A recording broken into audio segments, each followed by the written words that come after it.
Hi friends, తెలివైన వ్యక్తులు అవసరం వచ్చినప్పుడు మాత్రమే మాట్లాడతారండి. కానీ మూర్ఖులు ఉంటారండి, ఎప్పుడూ మాట్లాడుతూనే ఉంటారు.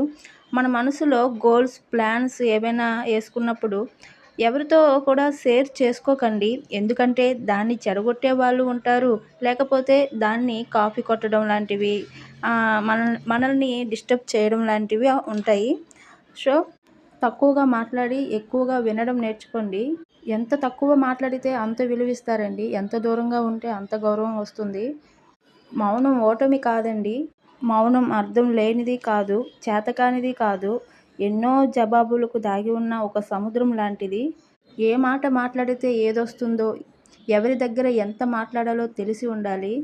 మౌనంగా ఉండండి, కానీ మాట పడొద్దు. మన మాటలు తగ్గితే మనలో ఉన్న శక్తి కూడా పెరుగుతుంది. ఈ మౌనం వల్ల మనం చాలా నేర్చుకుంటామండి. Thank you.